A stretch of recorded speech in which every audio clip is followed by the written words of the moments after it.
بہتر ہے حضور کی اطاعت کرو. اور قرآن میں ہے قل ان کنتم تحبون اللہ فاتبعونی یحببکم اللہ ویغفر لکم ذنوبکم واللہ غفور رحیم.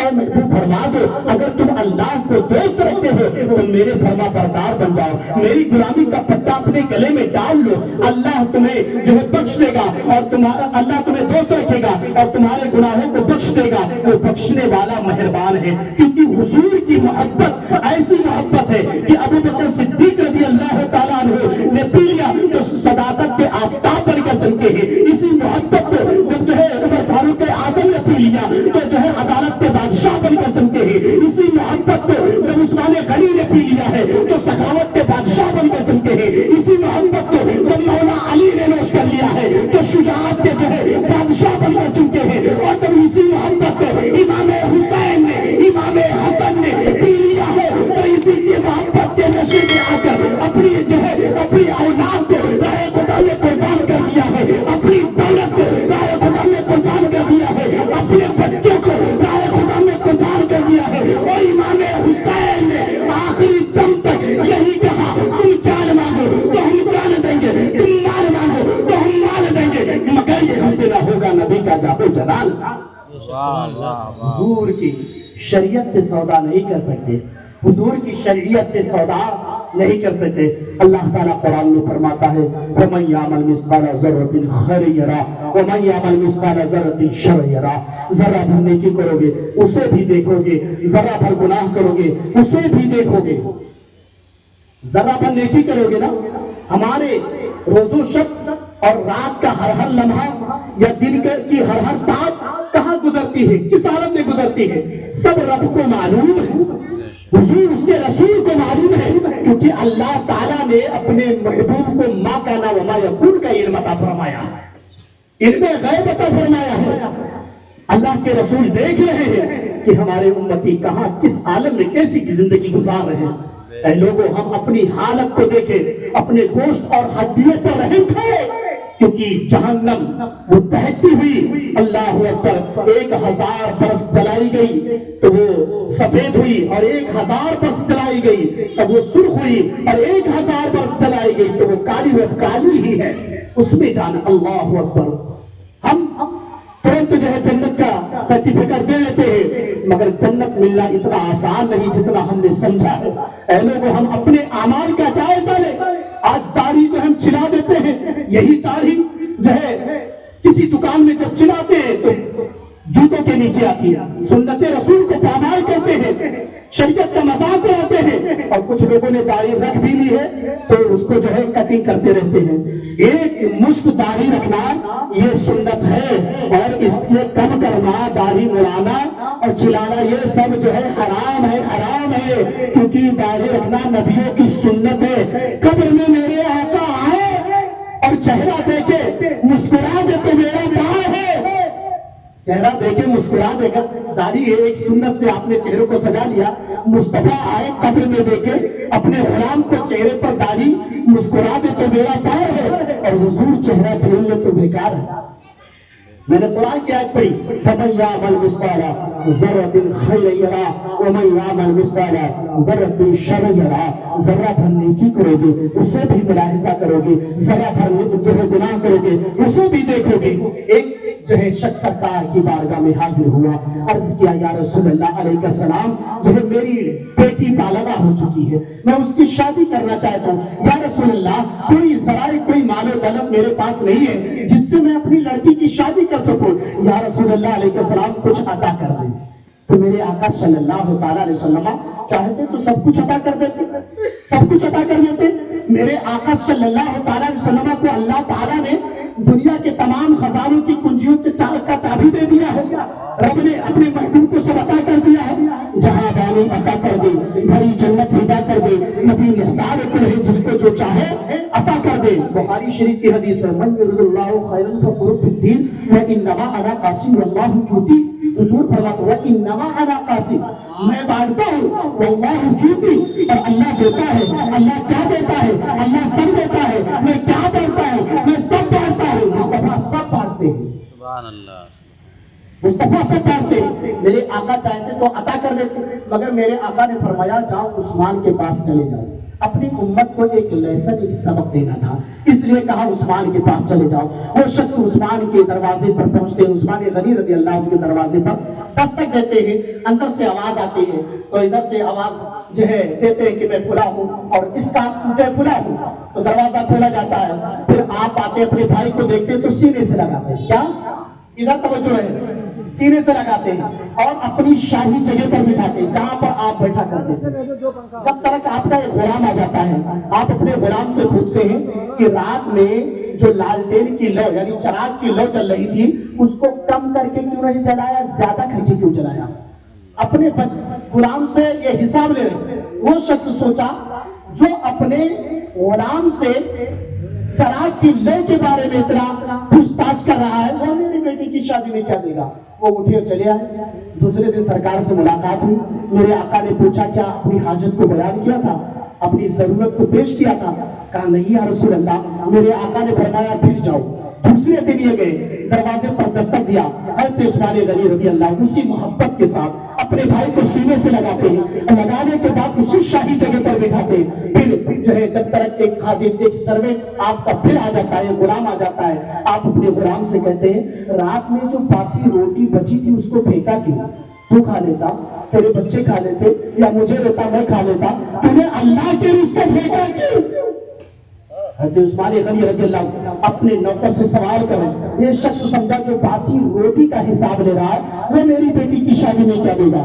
یہ اٹھے پھر جو ہے چلے آئے۔ تیسرے دن سرکار سے ملاقات ہوئی تو میرے آقا صلی اللہ تعالیٰ علیہ وسلم نے پوچھا کیا اپنی حاجت کو بیان کیا تھا، اپنی ضرورت کو پیش کیا تھا، اپنی نیڈ کو رکھا؟ کہا نہیں یا رسول اللہ، میرے آقا صلی اللہ تعالیٰ علیہ وسلم نے پھر بھیجا۔ کہا جاؤ عثمان غنی کے پاس۔ عثمان غنی رضی اللہ تعالیٰ کی بارگاہ میں جانے لگے تو دل میں راستے میں مصمم ارادہ کر لیا، مکمل پرفیکٹ ارادہ کر لیا کہ میں اپنی بات کو آج رکھ دوں گا کہ کس لیے میں آیا۔ دروازے پر دستک دیا، حضرت عثمان غنی رضی اللہ تعالیٰ عنہ تشریف لائے اور اپنے بھائی کو دیکھتے ہیں تو سینے سے لگاتے ہیں۔ سبحان اللہ۔ آج کوئی عالم اگر آپ کے دروازے پر پہنچ جائے، ایک مرتبہ نہیں دو تین مرتبہ پہنچ گیا تو قیامت ہے۔ پہلی مرتبہ پہنچا تو بچے کو بھیج دیتے جا کے بتا دو ابو جان گھر تو نہیں ہے، اور رسید دیکھ لیے تو سمجھ لیجیے گر جائیں گے، بے ہوش ہو جائیں گے۔ اگر رسید ہاتھ میں ہے تو سمجھ لے کہ جو ہے گلا کاٹنے کے لیے آ رہے ہیں۔ میرے پیارے عثمان غنی کس طریقے سے اپنے جو ہے کس طریقے سے نہ جان ہے نہ پہچان ہے، پھر بھی دیکھیے مہمان نوازی دیکھیے، سینے سے لگاتے ہیں اور جو ہے شاہی جگہ پر بٹھاتے ہیں۔ پھر اس دن خود ہی حضرت عثمان غنی پوچھ لیتے میرے بھائی 3 دن سے لگاتار میرے گھر آ رہے، آخر آنے کی وجہ کیا ہے، تمہاری حاجت کیا ہے، تمہاری ضرورت کیا ہے؟ عرض کیا کہ اے عثمان غنی مجھے آقا نے بھیجا ہے۔ سبحان اللہ۔ ہے تو عثمان غنی کہتے ہیں آقا نے اس نالائق کو اپنے لائق کو سمجھا، بتا تیری ضرورت کیا ہے؟ وہ عرض کرتے ہیں کہ میری لڑکی بالغہ ہو چکی ہے، اس کی میں شادی کرنا چاہتا ہوں، میرے پاس کوئی ذرائع کوئی مال و دولت نہیں جس سے میں اپنی لڑکی کی شادی کروں۔ تو حضرت عثمان غنی کمرے کے اندر جاتے ہیں اور اشرفیوں سے کرتے کا دامن بھر لاتے ہیں۔ کیا؟ اشرفیوں سے کرتے کا دامن بھر لاتے ہیں اور لا کر ان کی جھولی میں ڈال دیتے ہیں اور کہتے ہیں کہ میرے بھائی جاؤ اپنی بچی کی شادی کرنا اور اگر ضرورت پڑے گی تو پھر آ جانا، میں پھر تمہیں دوں گا، اتنا ہی۔ اللہ اکبر، اس قدر نوازتے تھے۔ آج لوگ پیسہ دبائے پڑے ہیں کہ نہ جانے کیسی مصیبت آئے۔ یہی سب سے بڑی مصیبت ہے جو پیسہ رکھے ہیں، یہی سب سے بڑی مصیبت ہے جو بینک بیلنس کی ہے۔ جتنا رب کی راہ میں لٹائے گے اللہ تعالیٰ اتنا ہی تم کو بڑھائے گا۔ تم جب بندوں پر مہربانی کرو گے تو اللہ تم پر مہربان ہوگا، اللہ تم پر مہربان ہوگا۔ اور مخلوق سے جو محبت کرتا ہے نا اللہ اس سے بے پناہ محبت کرتا ہے۔ اللہ کی مخلوق سے جو محبت، اللہ اس سے بے پناہ محبت کرتا ہے۔ اللہ اکبر۔ عثمان غنی رضی اللہ تعالیٰ عنہ نے کہا میرے بھائی جاؤ اپنی بچی کی شادی کرو، ضرورت پڑے گی تو پھر آ جانا۔ تو وہ جو ہے پھر وہ سوچ میں پڑ جاتے ہیں، غور و فکر کرنے لگتے ہیں کہ جو شخص باسی روٹی کا حساب لے رہا تھا، جو شخص جو ہے لالٹین کی لو یعنی چراغ کی لو کا حساب لے رہا تھا، وہ اتنا خیانت دار کیسے، اتنا سخی کیسے؟ حضرت عثمان غنی ان کی دل کی بات پڑھ لیتے ہیں۔ بتائیے سرکار کے صحابہ ہیں، دل کی بات جان لیے کہ اے میرے بھائی تم کسی کشمکش میں پڑے ہو، جب ان کے گدا بھر دیتے ہیں شاہانی زمانہ کی چھوڑی جب عثمان غنی کا یہ عالم ہے تو میرے آقا کا عالم کیا ہوگا؟ ہے تو عثمان غنی کہتے میرے بھائی جو باسی روٹی کا میں حساب لے رہا، کہا تم کسی کشمکش میں پڑے؟ کہا ہاں، وہ باسی روٹی والا معاملہ سمجھ میں نہیں آیا، وہ چراغ کی دو والا معاملہ سمجھ میں آیا۔ کہا جو میں باسی روٹی کا حساب لے رہا تھا اس لیے لے رہا تھا کہ اللہ تعالیٰ نے مجھے مال دیا ہے، میدان محشر میں مجھ سے پوچھے گا اور عثمان میں نے تجھے مال دیا تھا۔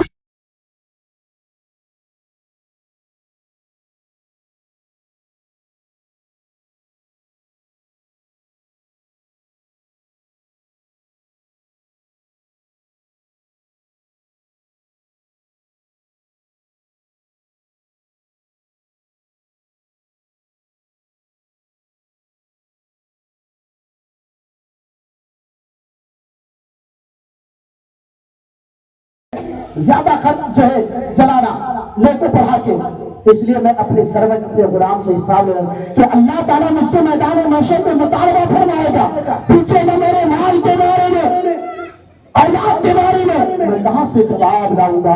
اللہ اکبر۔ عثمان غنی رضی اللہ تعالیٰ مگر خوف خدا دے کی کس قدر ہے، اپنے بھائی سے کہا جاؤ اپنی بچی کی شادی کرو۔ یہ عثمان غنی ہے، عثمان غنی اتنا خوف خدا کا۔ تو عثمان غنی رضی اللہ عنہ نے کہا یہ جو میں تمہیں مال دے رہا ہوں یہ میرا حق ہے، میدان محشر میں مجھے اللہ تعالیٰ اس کا بدلہ عطا فرمائے گا۔ سبحان اللہ۔ جو میں مال دے رہا ہوں یہ میرا حق ہے، اللہ تعالیٰ اس کا مجھے بدلہ عطا فرمائے گا۔ اور جو میں اپنے نوکروں سے حساب لے رہا تھا اللہ تعالیٰ اس کا مجھ سے حساب لے گا۔ پتا کیا چلا کہ جس چیز کا حساب ہونا ہے اس کو حساب سے خرچہ کرو، اور جس چیز کا حساب نہیں ہونا ہے اسے بے حساب خرچہ کرو۔ واہ واہ واہ واہ۔ اسے بے حساب خرچہ کرو، رب کی بارگاہ میں واہ واہ بے حساب خرچہ کرو۔ مدرسہ بنوانا ہے، مسجد بنوانی ہے، دینی کام میں پیسہ لگانا ہے، بچوں کی جو ہے دیکھ ریکھ کے لیے کسی ایک دو بچوں کو کفالت میں لے لینا، ان کی پڑھائی مکمل کروا دینا، کتنے بڑے ثواب کا کام ہے۔ ایک بچے کو آپ نے حافظ قرآن بنا دیا۔ اللہ کے رسول نے فرمایا خیرکم من تعلم القرآن وعلمہ، تم میں بہترین شخص وہ ہے جس نے قرآن کو سیکھا اور سکھایا۔ اور حضرت معاذ جہنی رضی اللہ عنہ سے مروی ہے سرکار مدینہ صلی اللہ تعالیٰ علیہ وسلم نے فرمایا کہ جس نے قرآن کو سیکھا، جس نے قرآن کو سیکھا اور اس پر عمل کیا تو اس کے ماں باپ کے سر پر ایک ایسا تاج رکھا جائے گا جس کی روشنی دنیا کے سورج کی روشنی سے بڑھ کر ہوگی۔ یہ فرض کرو کہ وہ روشنی آپ کے گھر میں یعنی وہ سورج اتر آیا ہو، جب یہ مرتبہ اس کے ماں باپ کا ہے تو جو قرآن پہ عمل کرے گا اس کے مرتبے کا کیا کہنا۔ اور حضرت عبداللہ بن مسعود رضی اللہ تعالیٰ عنہ سے مروی ہے کہ سرکار مدینہ صلی اللہ تعالیٰ علیہ وسلم نے فرمایا جو کلام اللہ میں سے ایک حرف پڑھتا ہے اس کے نام اعمال میں ایک نیکی لکھی جاتی ہے اور ہر نیکی 10 نیکیوں کے برابر ہوتی ہے۔ اور حضرت انس رضی اللہ عنہ کہتے ہیں، حضرت انس رضی اللہ تعالیٰ عنہ کہتے ہیں کہ سرکار مدینہ صلی اللہ تعالیٰ علیہ وسلم نے فرمایا کہ جو صبح سویرے ایک مرتبہ سورہ یاسین شریف کی تلاوت کرتا ہے، ایک مرتبہ، اللہ تبارک و تعالیٰ اس کو 10 قرآن پڑھنے کا ثواب دیتا ہے۔ سبحان اللہ۔ اور حضرت انس کہتے ہیں کہ ہر چیز کا ایک دل ہے، حضور نے فرمایا قرآن کا دل سورہ یاسین شریف ہے۔ اور میرے آقا صلی اللہ علیہ وسلم کو فرماتے ہوئے سنا حضرت مولا علی نے کہ ہر چیز کی ایک زینت ہے، قرآن کی زینت سورہ رحمان شریف ہے۔ اے لوگوں قرآن کی تلاوت کیا کرو، نماز سے اپنا رشتہ مضبوط کر لو، قرآن کی تلاوت سے اپنا رشتہ مضبوط کر لو۔ مگر یہ قرآن کا رشتہ، نماز کا رشتہ تب کام آئے گا جب حضور کی سچی غلامی ہوگی، حضور سے اتنی محبت ہو، اتنی محبت ہو، اتنی محبت ہو کہ اگر وہ حبش کا رہنے والا بلال ہو تو اس کو اپنے سینے میں جگہ دینا، اور اگر جو ہے نبی سے عداوت رکھنے والا مکے کا ابو جہل ہو تو اس کو قبروں کی ٹھوکر سے اڑا دینا۔ اب حضور سے سچی محبت کرتے ہیں، اعلیٰ محبت محمد بولتے رہیں گے اور حضور سے محبت کا اظہار کرتے رہیں گے۔ ہم عاشق رسول بنے، اللہ تعالیٰ ہمیں عاشق رسول بنائے۔ اللہ تعالیٰ ہم کو، لوگ آسان سمجھتے حضور سے محبت، آسان آسان سمجھتے ہیں، حضور سے محبت آسان نہیں ہے، حضور سے محبت کرنا آسان نہیں ہے، تمام مصیبتوں کا سامنا کرنا پڑے گا۔ حضور سے محبت ہوگی تو تمام مصیبتوں، تمام جو ہے مشقتوں سے نکلنا پڑے گا اور تمام مصیبتیں آئیں گی، کیونکہ جو اللہ کی راہ میں ہوتا ہے اس کی آزمائش ہوتی ہے، اس کی آزمائش ہوتی ہے۔ کیا میرے آقا کی زندگی کو نہیں پڑھا کہ مکہ شریف میں کس طریقے سے میرے آقا صلی اللہ تعالیٰ علیہ وسلم پر کفار نے جو ہے مصائب و آلام اور ظلم و ستم کیے ہیں، کس قدر میرے آقا کو ستایا ہے، راستے میں کانٹے ڈالے گئے مصطفیٰ کے، مصطفیٰ جان رحمت صلی اللہ تعالیٰ وسلم پر پورا ڈالا گیا ہے، میرے آقا پر پتھروں کی بارش کی گئی ہے، میرے آقا نے سب کیوں برداشت کیا، میرے آقا نے کیوں برداشت کیا؟ کیونکہ میرے حضور کو معلوم تھا میرا اسلام صبح قیامت تک پھیلے گا، اسلام کی فطرت میں اتنی لگائی ہے جتنا دبائے جتنا بڑھتا ہی جائے۔ اسلام کو کوئی مٹا نہیں سکتا، کیونکہ یہ سچا دین ہے، ان الدین عند اللہ الاسلام۔ اے لوگوں، ہم اسلام کے ماننے والے، حضور کا کلمہ پڑھنے والے ہیں۔ اب ابھی سے ہم ارادہ کر لیں کہ انشاءاللہ اب اس جو ہے داڑھی پر جو داڑھی چھڑاتے ہیں اب ہسپورا نہیں چلے گا۔ انشاءاللہ ارادہ کر لیں کہ اب نمازیں نہیں چھوٹیں گی۔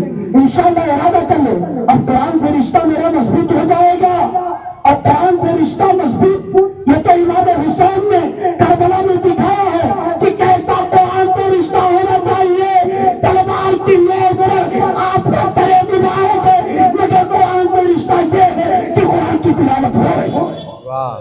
پیغام دے دیا امام حسین نے کہ سر کٹا ہے، سر کٹا ہے، پھر بھی قرآن سے رشتہ جڑا ہے، اور سجدے میں سر کٹایا، یہ بھی پیغام دے دیا کہ سر کٹا ہے، تن سے جدا ہے، مگر نماز سے سر جڑا ہے۔ اللہ کی وحدانیت کا پیغام دیا ہے امام حسین نے۔ اے لوگوں، اللہ تعالیٰ کی بارگاہ میں دعا ہے کہ اللہ تعالیٰ ہم سب کو صحیح معنوں میں سچا ایمان والا ہم لوگوں کو مسلمان بنائے، سچا مومن بنائے، اور دین کی جو ہے باتوں پر عمل کی توفیق عطا فرمائے۔ بہت ساری باتیں ہیں، مگر ہمارے خطیب اہل سنت حضرت حافظ قاری ظفیر الدین صاحب کی ان کی گفتگو ہم سننا چاہتے ہیں، اس لیے آئیے ہم ان کا استقبال نعرہ تکبیر اور نعرہ رسالت کی چھاؤں میں کریں۔ نعرہ تکبیر، خود شیر سماعت کر لیں۔ بہاریں جھومتی ہے نور کا ساون بنتا، کہیں سبحان اللہ، بول دیجئے بہاریں جھومتی ہے، ابھی تو کھانا ملا نہیں، مسئلہ یہ ہے، بہاریں جھومتی ہے نور کا ساون مہکتا ہے، اور نبی کی ذکر کی خوشبو سے ہر آنگن مہکتا ہے۔ بہاریں جھومتی ہے نور کا ساون مہکتا ہے، اور نبی کی ذکر کی خوشبو سے ہر آنگن مہکتا ہے۔ سراقہ سے کہا سرکار نے ہجرت کے موقع پر، سراقہ سے کہا سرکار نے ہجرت کے موقع پر، کلائی میں تمہارے سونے کا کنگن مہکتا ہے، کلائی میں تمہارے سونے کا کنگن مہکتا ہے، اور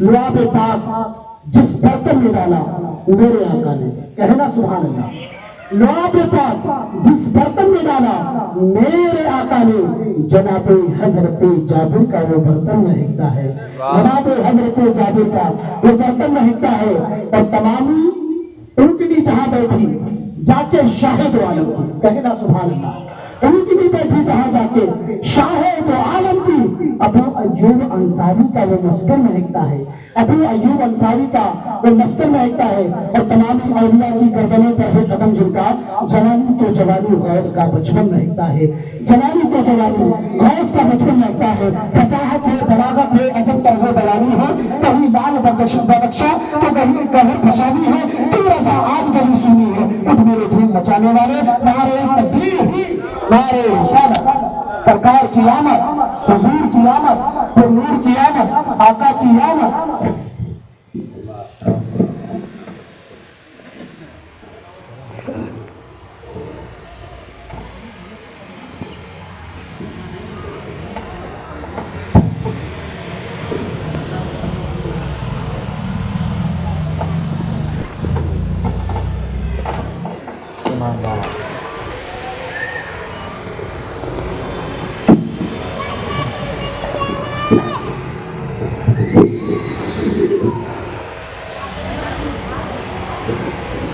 السلام علیکم ورحمۃ اللہ وبرکاتہ۔ الحمد للہ رب العالمین والعاقبۃ للمتقین والصلاة والسلام علی حبیبہ الکریم، اما بعد فاعوذ باللہ من الشیطان الرجیم، بسم اللہ الرحمن الرحیم۔ اقیموا الصلاة وآتوا الزکاة وارکعوا مع الراکعین، صدق اللہ العظیم۔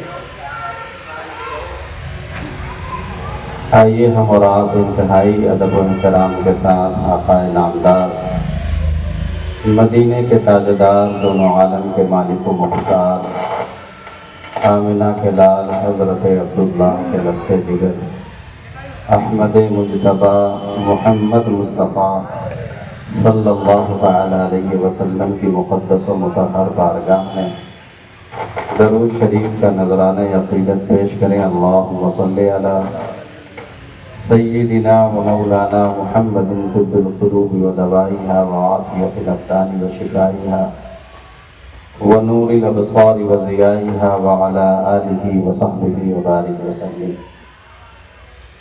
برادر عزیز، عالی جناب محمد دلاور صاحب نے حکم دیا کہ آپ نماز کے حوالے سے گفتگو تھوڑی دیر کر دیجیے۔ اسی مناسبت سے میں نے قرآن شریف کی ایک بہت ہی مشہور و معروف آیت کریمہ تلاوت کی۔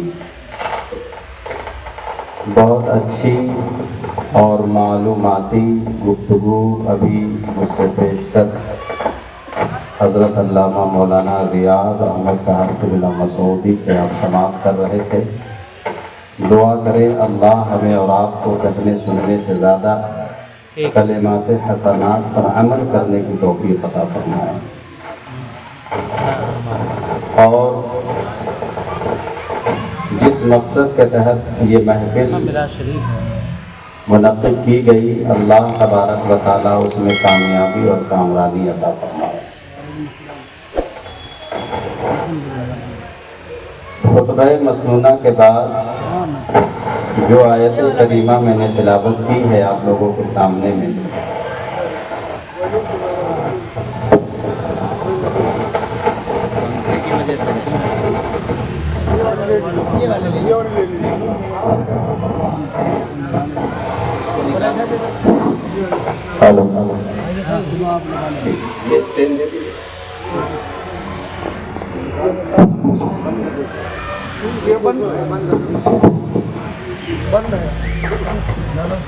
آپ کی تسلی کے لیے یہ بات بتا دوں کہ بہت زیادہ دیر تک یہ پروگرام نہیں چلنے والا ہے۔ دلاور صاحب نے حکم دیا کہ 10 بجے تک یہ پروگرام مکمل کرنا ہے، تو موبائل آپ کے ہاتھ میں ہے، آپ دیکھ سکتے ہیں کہ 10 بجنے میں کتنا وقت باقی ہے۔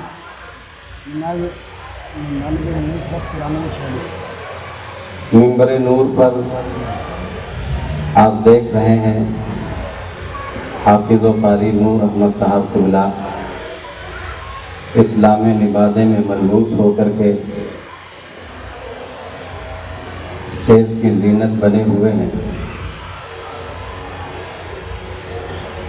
میرے عزیز، قرآن کے اندر اللہ تبارک و تعالی نے نماز کا حکم کم و بیش غالباً 100 جگہوں پر دیا۔ کتنی جگہوں پر؟ 1-2 جگہ پر نہیں، سینکڑوں جگہ پر اللہ نے نماز کا حکم دیا۔ میں نے جو قرآن کی آیت آپ کے سامنے میں پڑھی، ذرا اس کے مفہوم پر غور کریے۔ اللہ نے اس میں نماز کا حکم دیا ہے، زکوٰۃ کا حکم دیا، اور کیا فرمایا؟ وَارْكَعُوا مَعَ الرَّاكِعِينَ، اور رکوع کرنے والے لوگوں کے ساتھ رکوع کیا۔ نماز ایک ایسا عمل ہے کہ مذہب اسلام میں ایمان اور عقیدہ درست کر لینے کے بعد جو سب سے بڑا فرض اللہ تبارک و تعالیٰ کی طرف سے بندوں پر نافذ ہوتا ہے، اس عمل کا نام نماز ہے۔ سب سے بڑا فرض ہے۔ نماز کیا ہے؟ نماز کیا ہے؟ سب سے بڑا فرض ہے۔ لیکن نماز سے پہلے کیا ہے؟ ایمان ہے۔ کیا ہے؟ ایمان ہے۔ اور کیا ہے؟ عقیدہ۔ ایمان اور عقیدہ درست کرنے کے بعد ایک انسان کے اوپر نماز فرض ہوتی ہے۔ ایمان کیا ہے؟ عقیدہ کیا ہے؟ اگر یہ باتیں آپ نہیں جانتے ہیں، ان سے آپ بہت دور ہیں، تو ہمیں اپنی قسمت پر رونا چاہیے کہ ہم نماز تو کر رہے ہیں، روزہ تو کر رہے ہیں، حج زکوٰۃ کی بات تو کر رہے ہیں، لیکن اس سے پہلے جو ایمان اور عقیدہ ہے وہ ہمارا درست ہے کہ نہیں؟ اس لیے کہ آپ کا اگر عقیدہ درست نہیں ہے، جیسے آپ نے فرمایا کہ نماز کے حوالے سے آپ گفتگو کریں گے، اب آدھے گھنٹے کی گفتگو میں نماز کے حوالے سے کیا گفتگو کروں؟ تمہیدی گفتگو آپ سماعت کریں۔ جیسے نماز ہے تو نماز پڑھنے سے پہلے فقہا نے فرمایا اس کے کچھ شرائط، کیا ہے؟ شرائط ہیں، اور نماز کے جو شرائط ہیں اگر وہ پورے نہیں ہوئے تو نماز آپ کی نہیں ہو سکتی۔ ہونے کی بات تو دور ہے، شروع بھی نہیں ہو سکتی ہے، کیونکہ شرائط نماز، جو نماز کے لیے شرط ہے، اس کا نماز سے پہلے اور کچھ شرطیں ایسی ہیں جس کا مکمل ہونے تک باقی رہنا ضروری ہے، ضروری ہے۔ تو نماز میں جو شرطیں ہیں، میں یہ بات اس لیے کر رہا ہوں تاکہ میں جو تمہیدی گفتگو کر رہا ہوں اس سے اس کو جوڑ سکوں۔ تو نماز کے لیے 6 شرائطیں فقہا نے لکھی ہیں۔ کتنی شرائط ہیں؟ تو سارے لوگوں کو پتا ہے نماز کے لیے 6 شرط ہیں۔ کیا کیا ہے؟ جس کے بغیر نماز شروع ہی نہیں ہوتی ہے، ہونے کی بات تو دور ہے۔ تو پہلی شرط کیا لکھی گئی اس کے اندر؟ طہارت ہے۔ کیا ہے؟ طہارت ہے۔ یعنی کہ جو انسان نماز پڑھنے کا ارادہ کر رہا ہے اس کے لیے ضروری ہے کہ اس کا بدن پاک ہو۔ کیا ہے؟ اس کا بدن پاک ہو۔ اس لیے کہ اگر کوئی انسان ناپاک ہے اور نماز پڑھنے گیا تو وہ لاکھ نماز پڑھ لے، اس کی نماز نہیں ہوگی۔ کیوں؟ کیونکہ نماز کی جو شرط ہے اس میں پہلی شرط یہ ہے کہ اس کا بدن پاک ہو۔ اور طہارت کے اندر 3 چیزیں رکھی گئی۔ ایک تو یہ کہ جو انسان نماز پڑھنے جا رہا ہے اس کا بدن پاک ہو، اور دوسری چیز کیا ہے کہ جو کپڑا پہن کر کے آپ نماز پڑھنے جا رہے ہیں وہ کپڑا بھی پاک ہو، اور جس جگہ پر آپ نماز پڑھنے جا رہے ہیں وہ جگہ بھی پاک ہو۔ ان 3 چیزوں میں سے اگر کوئی ایک چیز نامکمل ہے، جیسے بدن پاک ہے، کپڑا پاک ہے، لیکن جہاں پر آپ نماز پڑھنے گئے وہ جگہ ناپاک ہے، تو پھر آپ کی نماز نہیں ہوگی۔ کیوں نہیں ہوگی؟ کیونکہ شرائط میں یہ چیز ضروری ہے۔ نماز کے لیے یہ چیز شرط ہے کہ ایک انسان کا بدن پاک ہو۔ اب طہارت کے حوالے سے گفتگو جو ہوتی ہے نا، یہ بہت اہم ہے۔ بہت سارے لوگ اس کو بہت آسان سمجھتے ہیں، جیسے بدن میرا پاک نہیں ہے تو یاد رکھیں کہ بدن کی جو ناپاکی ہے جس کی وجہ سے ایک انسان ناپاک ہو جاتا ہے، اس کو پاک کرنے کا جو طریقہ ہے ہر انسان کو نہیں معلوم۔ مثال کے طور پر اگر کوئی انسان بالغ ہے اور رات میں وہ ناپاک ہو گیا، سمجھ رہے ہیں، نجاست بدن کے اوپر لگ گئی، کہاں لگ گئی؟ بدن پہ لگ گئی، اور وہی نجاست کپڑے میں لگی جس کو آپ پہن کر کے سو رہے تھے. اب صبح میں ہم اٹھے کس کام کے لیے کہ صاحب ہم کو نماز پڑھنا ہے. تو نماز کے لیے آپ کیا کرنے لگے؟ نہانے دھلنے لگے. اب آپ بتائیں، میں آپ سے مخاطب ہوں، ایک انسان، جتنے علماء یہاں بیٹھے ان سے آپ پوچھیں کہ ناپاک کپڑا جو ہے اس کو پہن کر کے آپ اگر نہا لیتے ہیں، اگر اس کو پاک نہیں کرتے تو آپ لاکھ نہا لیں، آپ پاک نہیں ہو سکتے. ناپاک کپڑے کو پہن کر کے اگر کوئی انسان نہا لے تو انسان پاک نہیں ہوگا. اب اکثر و بیشتر لوگ ایسے ہیں جو ناپاک کپڑے کو پہن کر کے اوپر سے پانی ڈال لیتے ہیں، صابن لگا لیتے ہیں اور کیا کرتے ہیں؟ بس اسی کپڑے کو نکال کر کے سامنے رکھے اور باہر نکل آئے. اب یہ علماء آپ کو بتلائیں گے کہ ناپاک کپڑے کو پاک کیسے کیا جاتا ہے. بدن ناپاک ہے تو اس سے پاکی کیسے حاصل کی جائے گی؟ مثال کے طور پر اکثر و بیشتر خواتین، سب معلمہ عالمہ فاضلہ تو گھر میں ہوتی نہیں ہے، کپڑے دھلتی ہیں، گھر کی خواتین دھلتی ہیں. تو کیا ہوتا ہے؟ بچے کپڑے نکالے جس میں بچوں نے پیشاب کر دیے تھے، لیٹرنگ لگی ہوئی ہے، وہ کپڑا رکھا ہوا ہے کہاں پہ؟ واشنگ مشین پہ. آپ نے کپڑے نکالے، آپ کا پاک صاف کپڑا تھا، محترمہ نے کیا کیا؟ واشنگ مشین میں پانی ڈالا، سرف ڈالا اور اسی پانی کے اندر ناپاک کپڑے کو بھی ڈالا اور اسی پانی کے اندر جو آپ کا پاک کپڑا تھا اس کو بھی ڈال دیا. اب اس کو وہ گھما دے لاکھ تو پتا چلا ادھر کی جو ناپاکی تھی اس کپڑے کے اندر بھی جذب ہو گئی کہ نہیں ہو گئی؟ اب انہوں نے کیا کیا؟ نکالا.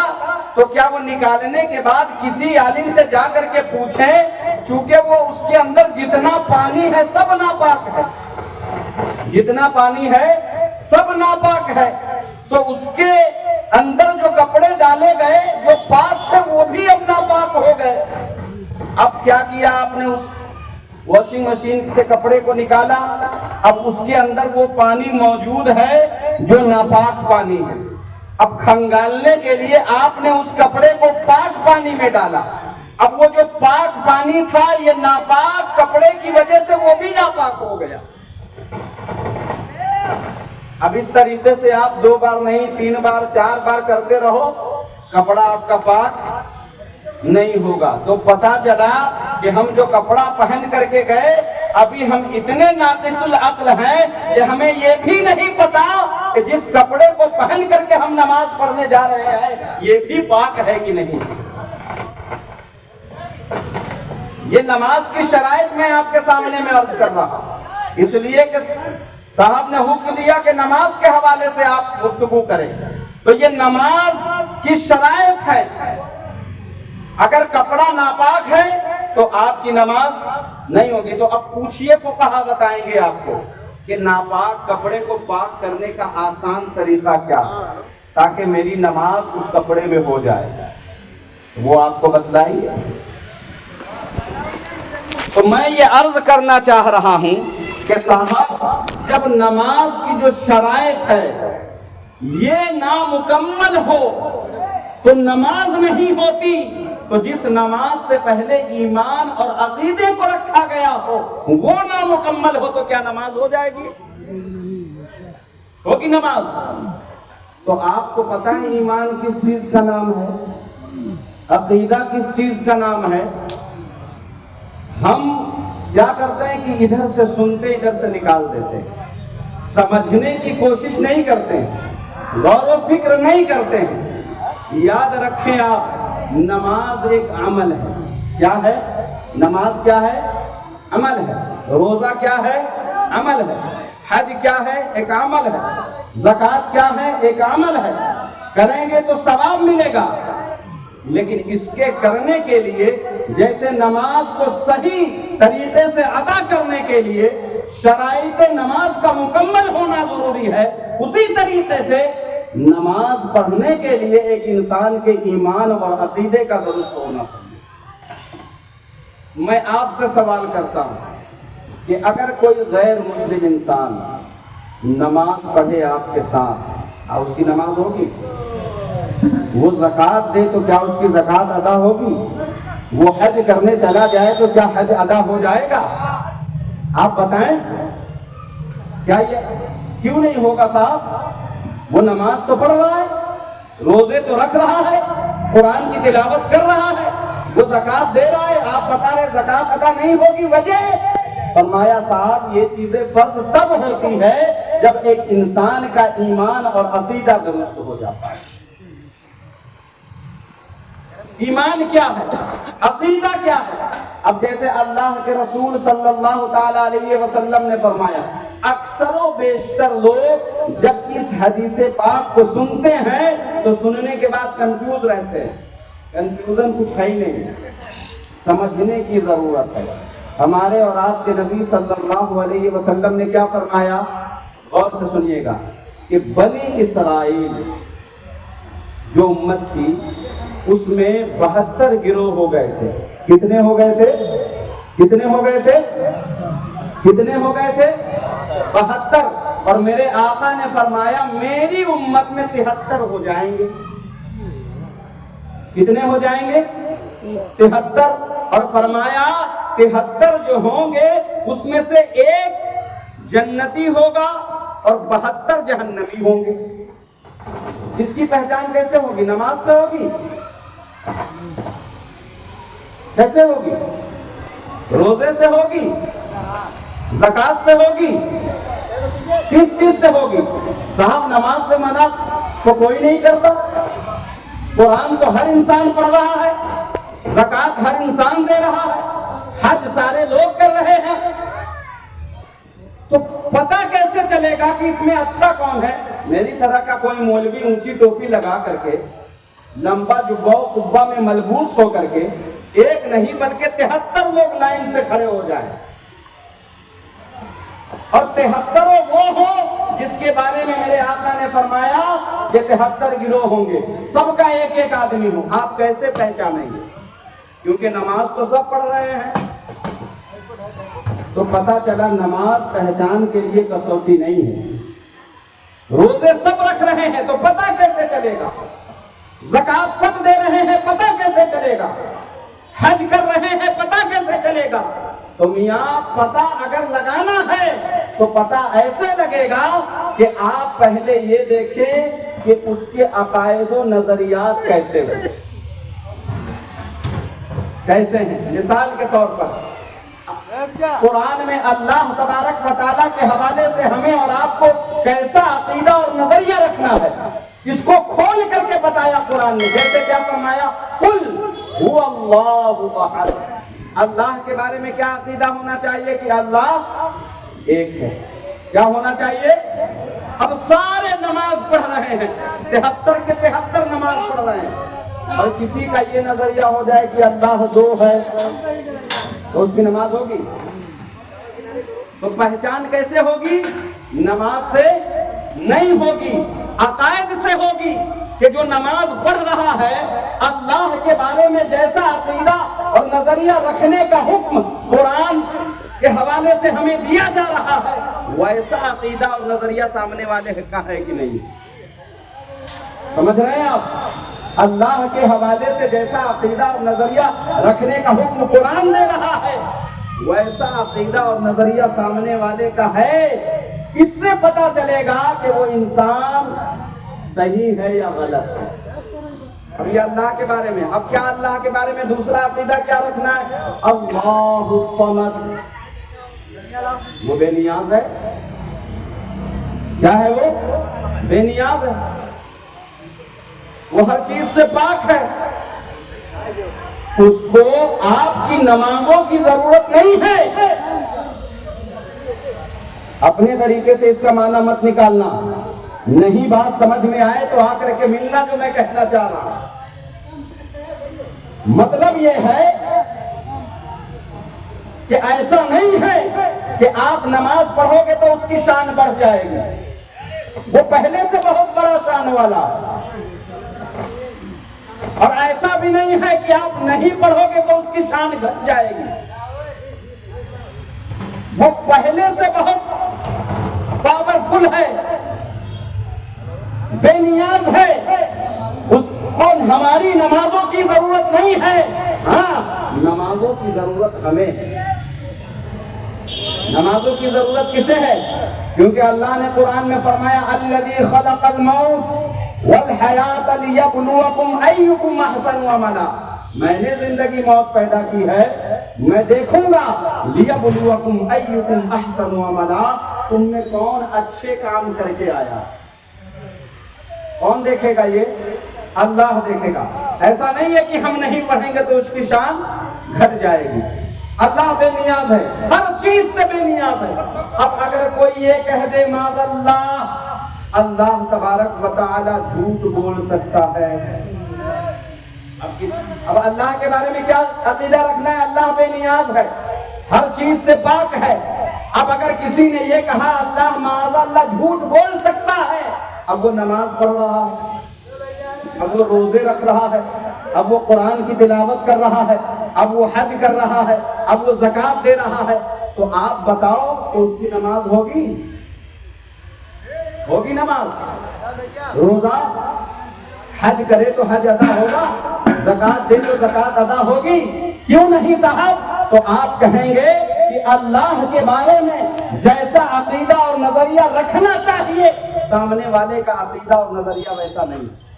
تو صرف اللہ کے بارے میں اب یہ بات سنو کہ رسول اللہ کے بارے میں کیسا عقیدہ اور نظریہ رکھنا ہے، رسول اللہ کے بارے میں کیسا ہمیں اور آپ کو عقیدہ اور نظریہ رکھنا ہے۔ ہمارے اور آپ کے نبی صلی اللہ تعالی علیہ وسلم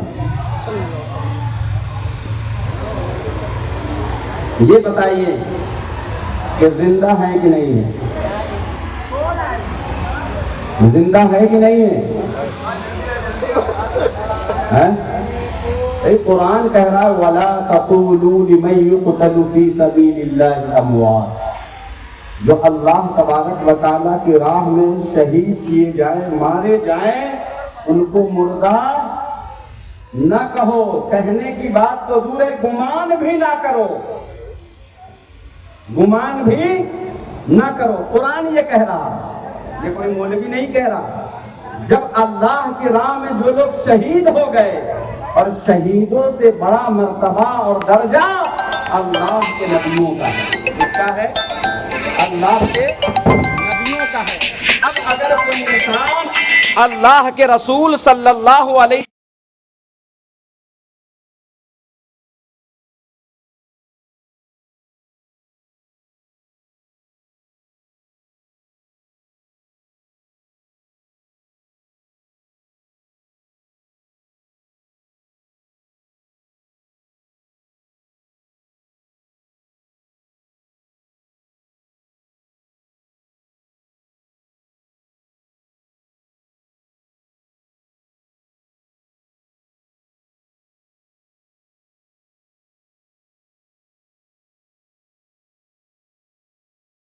تعالیٰ علیہ وسلم، دیکھیے صحابہ کرام کا عقیدہ اور نظریہ کیا تھا۔ اللہ کرے کہ ہمارا بھی ایسا ہی عقیدہ اور نظریہ ہو جائے۔ میرے آقا صلی اللہ تعالیٰ علیہ وسلم کہیں تشریف لے جا رہے تھے، تو ایک دیہاتی گھوڑا یا اونٹ لے کر کے جا رہا تھا۔ کیا لے کر کے جا رہا تھا؟ گھوڑا یا اونٹ۔ تو میرے آقا صلی اللہ علیہ وسلم کی اس پہ نظر پڑ گئی، اس پہ نظر پڑ گئی۔ تو میرے آقا صلی اللہ علیہ وسلم کو وہ جانور پسند آ گیا۔ میرے آقا صلی اللہ علیہ وسلم نے اس اعرابی کو بلایا، اور بلانے کے بعد کہا میاں یہ جانور بیچتے ہو؟ بیچو گے؟ تو میرے آقا صلی اللہ علیہ وسلم سے اس نے سنی یہ بات، تو کہا بیچنے کے لیے ہی نکلا۔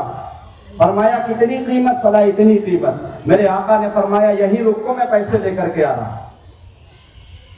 گئے میرے آقا صلی اللہ علیہ وسلم، اب لے کر کے آئے، تب تک اس کو کوئی دوسرا کسٹمر مل گیا۔ اب چونکہ وہ ایمان والا تو تھا نہیں، آج تو اپنے آپ کو ایمان والے کہنے والے لوگ بھی اتنا جھوٹ بولتے ہیں کہ ان کا پورا کاروبار ہی جھوٹ پر ٹکا ہوا، اور کہتے ہیں حضرت تھوڑا بہت نہیں بولیں گے تو کیسے کام کرے گا؟ میاں یہاں تم جھوٹ کا سہارا لے رہے ہو جس کو اللہ تبارک و تعالیٰ نے حرام قرار دیا، وہاں کام نہیں چلنے والا۔ تو اس کو دوسرا کسٹمر ملا، میرے آقا صلی اللہ علیہ وسلم آئے، پیسے دینے لگے، تو اس شخص نے کہا کہ کس چیز کے پیسے؟ کہا وہی وہ جانور جس کی بات میری تم سے ہو گئی تھی۔ کہا کب بات ہوئی؟ کب بات ہوئی؟ کوئی بات نہیں ہوئی ہے۔ فرمایا کیوں جھوٹ بول رہے ہیں؟ بات نہیں ہوئی میرے آقا نے فرمایا، بولا کوئی بات نہیں ہوئی۔ کہا اچھا سنیے، آپ ہی کا مذہب کہتا ہے، آپ ہی کا مذہب کہتا ہے کہ کسی چیز کے بارے میں فیصلہ کرنا ہو تو گواہ لے کر کے آئیے، تو ایک کام کریے کوئی گواہ پیش کر دیجیے، میں مان لوں گا۔ اب کیونکہ جس وقت میرے آقا کی اس شخص سے بات ہوئی تھی اس وقت وہاں کوئی موجود تھا نہیں، تو کون گواہی دیتا؟ جب آقا صلی اللہ علیہ وسلم سے باتیں بہت دیر تک ہوتی رہی تو جس نے سنی آ کر کے سننا شروع کر دیا۔ صحابہ کرام کی ایک مکمل جماعت وہاں پہ حاضر ہو گئی، اتنے میں حضرت خزیمہ رضی اللہ تعالیٰ عنہ کہیں سے چلے آ رہے، کہیں سے چلے آ رہے، تو بھیڑ دیکھی تو حضرت خزیمہ نے کہا کیا بات ہے، کیسی بھیڑ ہے؟ تو سارا ماجرا حضرت خزیمہ کو کسی صحابی رسول نے بتایا کہ ایسی بات ہے، پہلے جو قرار کر لیا تھا بندہ، میرے آقا لے کر کے آئے تو وہ تیار نہیں ہے، گواہ لے کر کے آؤ۔ تو حضرت خزیمہ نے کہا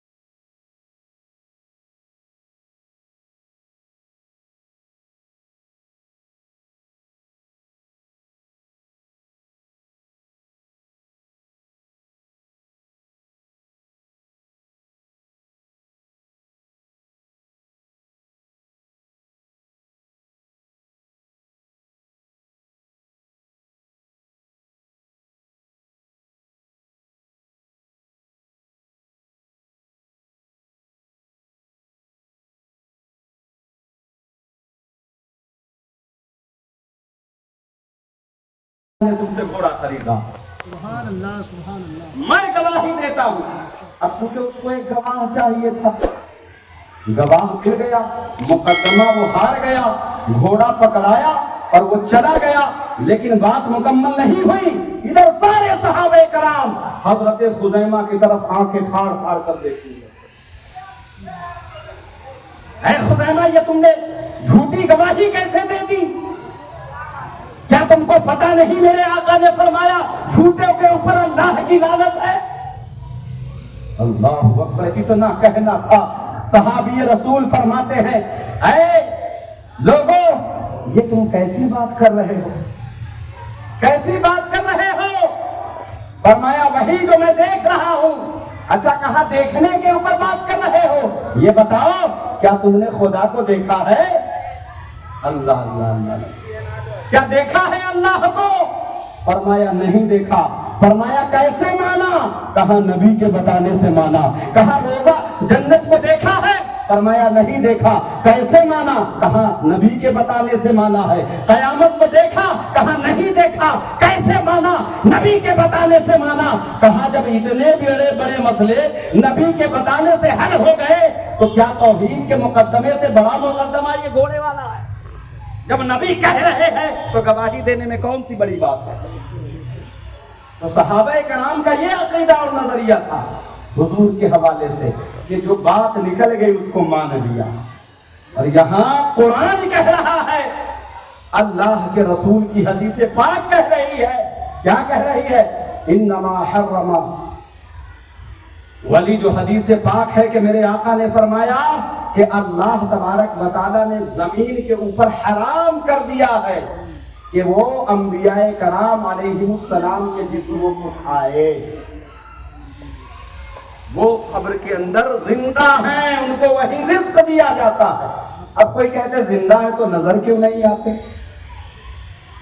یہ لاجک ڈھونڈتے ہیں ہر چیز میں، نظر کیوں نہیں آتے؟ شہید زندہ ہے کہ نہیں ہے؟ قرآن کہہ رہا تو نظر آتے ہیں کیا؟ نہیں نظر آتے. قرآن اور حدیث سے ہر چیز کی دلیل ڈھونڈنے والوں، قرآن اور حدیث کو سمجھنا اتنا آسان کام نہیں ہے. اتنا آسان کام نہیں ہے. قرآن کے اندر اللہ تبارک و تعالیٰ نے گمراہ اور لوگوں کو برگلانے والے لوگوں کی جو سچائی بیان کی ہے، اس کو آپ سنو گے تو آپ دنگ رہ جاؤ گے. یہ تیسرے پارے کی آیت ہے، غالباً سورہ آل عمران کی. اللہ فرما رہا هو الذی انزل علیک الکتاب منہ آیات محکمات ہن ام الکتاب واخر متشابہات فاما الذین فی قلوبہم زیغ فیتبعون ما تشابہ منہ ابتغاء الفتنة وابتغاء تاویلہ. اس کے مفہوم پر کبھی غور کرنا. اللہ نے قرآن میں کیا فرمایا؟ یہ وہی قرآن ہے جس کو میں نے نازل فرمایا ہے. اس کی کچھ آیتیں ایسی ہیں جو لوگوں کو صاف معنی بتاتی ہیں. منہ آیات محکمات ہن ام الکتاب، جس کو ام الکتاب کہا گیا، جو قرآن کی اصل ہے، جس آیت سے فقہائے کرام مسئلے کو اخذ کیا کرتے ہیں. کیا کرتے ہیں؟ اور ایک آیت ایسی ہے وَأُخَرُ مُتَشَابِهَاتٌ، فرمایا کچھ آیتیں ایسی ہیں جس کے معنی میں اشتباہ ہے، شک اور شبہ ہے. کیا ہے؟ شک اور شبہ ہے. اچھا میاں، جب شک اور شبہ ہوگا تو اس سے کوئی مسئلہ نکلے گا؟ کوئی مسئلہ نکلے گا؟ جس بات میں شک اور شبہ ہو، درود شریف پڑھے اللہ رب محمد صلی علیہ وسلم نحن عباد محمد صلی علیہ وسلم صلاۃ و سلام علیک یا رسول اللہ صلی اللہ تعالی علیہ وسلم. باتیں تو کافی ساری ہیں، وقت ہو چکا ہے، لیکن جو بات میں نے چھیڑ دی ہے میں چاہتا ہوں کہ 2-3 منٹ میں اس کو مکمل کر دوں. بغور سنیں گے؟ آپ سن رہے ہیں؟ بات سمجھ میں آ رہی ہے؟ نماز کے حوالے سے گفتگو کرنے کا حکم حضرت نے دیا، لیکن نماز سے پہلے جن چیزوں کی ضرورت ہے، جس کے بغیر نماز فرض ہی نہیں ہوتی ہے، اس کا بھی جاننا ہمارے لیے سب سے زیادہ ضروری ہے کہ نہیں ہے؟ تو قرآن میں اللہ نے کیا فرمایا کہ کچھ آیتیں ایسی ہیں جس میں شک اور شبہ ہے. یعنی کہ اللہ تبارک و تعالی جو فرما رہا ہے، بظاہر وہاں پر جو چیز ظاہر ہو رہی ہے، اللہ کی وہ منشا نہیں ہے. اللہ کی وہ منشا نہیں ہے. آپ کہیں گے کیسے؟ جیسے مثال کے طور پر قرآن میں، اچھا یہ بتائیے، اللہ ہر چیز سے پاک ہے. قرآن کی آیت ابھی آپ نے پڑھی، اللہ ہر چیز سے پاک ہے. کن چیزوں سے؟ ہر چیز سے پاک ہے. اللہ آنکھ سے پاک ہے، بغیر آنکھ کے ہم نہیں دیکھ سکتے، اس لیے ہمیں آنکھ کی ضرورت ہے. اللہ اس چیز سے کیا ہے؟ پاک ہے. ہم بغیر پیر کے چل نہیں سکتے، اللہ پیر سے پاک ہے. زبان نہ ہو ہماری منہ میں تو ہم بول نہیں سکتے، اللہ اس زبان کا محتاج نہیں ہے. سمجھ رہے ہیں آپ؟ قرآن میں اللہ نے فرمایا ہر چیز سے پاک ہے اللہ. اور قرآن ہی کی ایک آیت ہے، فقہا سے، یہ علماء سے پوچھئے، ید اللہ، اللہ کا ہاتھ قرآن میں لکھا ہوا ہے، فوق ایدیہم، اس کے ہاتھ پر ہے. اب فقہا سے پوچھئے، کیا آپ کہہ رہے ہو کہ اللہ ہر چیز سے پاک ہے، ہاتھ سے پاک ہے، آنکھ سے، اور قرآن میں لکھا ہوا ہے کہ اللہ کے پاس ہاتھ ہے؟ تو یہ جو آیت ہے اس کو ہمارے مفسرین نے آیات متشابہات میں شمار کیا. کس میں شمار کیا ہے؟ یعنی کہ اس میں شک اور شبہ ہے. جو چیز وہاں پر ظاہر ہے اللہ تبارک و تعالیٰ کی وہ منشا نہیں ہے. سمجھ رہے؟ اسی طریقے سے مشابہ والی جو آیت ہوتی ہے، شک اور شبہ والی جو آیت ہوتی ہے، اس سے مسئلہ اخذ نہیں کیا جاتا. اب قرآن کیا کہہ رہا ہے آگے سنیے، جہاں میں پہنچانا چاہ رہا ہوں وہاں پہنچو. اگر ایک آدمی کے دل و دماغ میں بھی بات بیٹھ جائے تو سمجھ لینا رات بھر کے جلسے پہ یہ بات کافی ہے. اللہ نے فرمایا وَأُخَرُ مُتَشَابِهَاتٌ، اور کچھ آیتیں ایسی ہیں جس کے معنی میں اشتباہ ہے. اب سننا، فَأَمَّا الَّذِينَ فِي قُلُوبِهِمْ، اللہ فرما رہا ہے سنو، جس کے دلوں کے اندر فی قلوبہم ٹیڑھا پن ہوتا ہے. کیا ہوتا ہے؟ کیا ہوتا ہے؟ جس کے دلوں کے اندر مکاری بھری ہوئی ہوتی ہے، جس کے دلوں کے اندر لوگوں کو گمراہ کرنے کی چاہ بھری ہوئی ہوتی ہے. اللہ کیا فرما رہا ہے؟ فی قلوبہم، جس کے دلوں کے اندر ٹیڑھا پن ہوتا ہے. زیغن فیتبعون ما تشابہ منہ ابتغاء، سنو وہ آیات متشابہات کی تلاوت کر کے لوگوں کو گمراہ کرتے ہیں. اللہ اکبر، اللہ اکبر. کیا بات کر رہے ہیں صاحب؟ نماز پڑھ رہا ہے تو ہر کوئی اچھا ہو جائے گا کیا؟ روزہ رکھ رہا ہے تو ہر کوئی اچھا ہو جائے گا کیا؟ شیطان نماز نہیں پڑھتا تھا، کتنے سال پڑھا ہے؟ 6 کروڑ برس. کتنے؟ 6 کروڑ برس. حدیث پاک کا مفہوم ہے کہ اس کے سجدے کو اس روئے زمین پر اگر پھیلا دیا جائے تو پیر رکھنے کی جگہ نہیں ہوگی. لیکن وہ بچا کیا؟ میرے عزیز، نماز سے کسی اچھے اور برے کی پہچان نہیں ہوتی. یہ عمل ہے. کیا ہے یہ؟ عمل ہے. عقائد اور نظریات سے ایک انسان کی پہچان ہوتی ہے. تو اللہ ہمیں اور آپ کو عقیدہ اور نظریہ صحیح کرنے کی توفیق عطا فرمائے. کسی بھی قسم کی خطا اور غلطیاں ہوئی ہو، اپنے حبیب کے توسل سے تمام اغلاط کو معاف فرمائے، اور اس محفل پاک کو اللہ اپنے حبیب کے صدقے میں قبول فرمائے.